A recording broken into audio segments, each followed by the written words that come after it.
عورتیں پریشان ہیں. روز کوئی نہ کوئی میڈیا میں, جو آج بھی جو میڈیا میں ایسے لوگ زندہ ہیں ابھی جو حقیقت کو بیان کر رہے ہیں. میڈیا کے چینلوں پر 70% مودی کا اپروول ریٹ دکھاتے ہیں.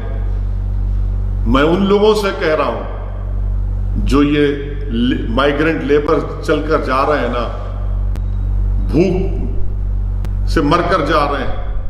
ایک سیمنٹ کے مکسر ٹریلر میں بمبئی سے نکل کر اتر پردیش جا رہا تھا, مدھیہ پردیش میں روکے تو اس سیمنٹ کے مکسر میں سے 17 لوگ نکلتے ہیں. ان سے جا کر پوچھو, لگاؤ ان کے پاس جا کر کہ 70% اپروول ریٹ ہے مودی کا, بولو کیا بولیں گے. جو مر گئے وہ لوگ, ان سے جا کر پوچھو آپ. مگر آج بھی میڈیا کے لوگ زندہ ہیں جو سچ بتا رہے ہیں, میں ان کو سلام کرتا ہوں. جو غریبوں کی تکلیف کو بیان کر رہے ہیں, جو مزدوروں کی بربادی کی داستانوں تک آج بھی ہمارے گھروں تک پہنچانے کی کوشش کر رہے ہیں. میرے عزیز دوستوں اور بزرگوں, اور اس کے اوپر سونے پہ سہاگا یہ ہے کہ پھر ان تمام مصائب اور مشکلات میں بھی مسلمانوں کے خلاف نفرت. چنئی میں کسی بیکری میں لکھ دیا گیا کہ نہیں یہاں پر مسلمان کام نہیں کرتے. اچھا, تو کیا کرنا چاہیے؟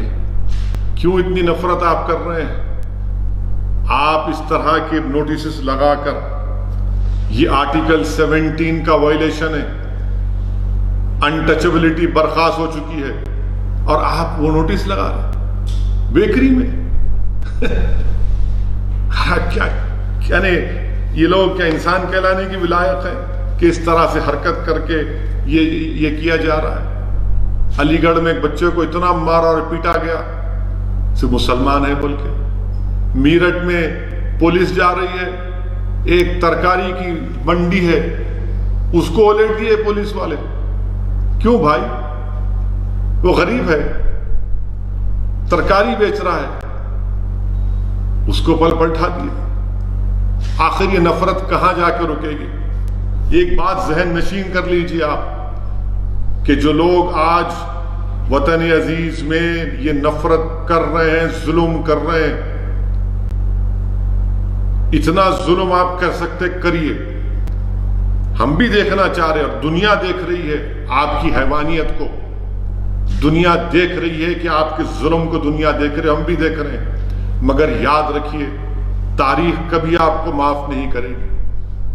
آپ مائیگرنٹ لیبررز کو, جو 16 لوگ مر گئے, ان کی زبانوں کو تو آپ خاموش کر دیے. آپ مار مار کر مسلمانوں پر ظلم کر کے ان کو خاموش تو کر سکتے ہیں, مگر یاد رکھیے تاریخ کبھی معاف نہیں کرے گی آپ کو. تاریخ کبھی معاف نہیں کرے گی. ہم اس کو یاد رکھیں گے.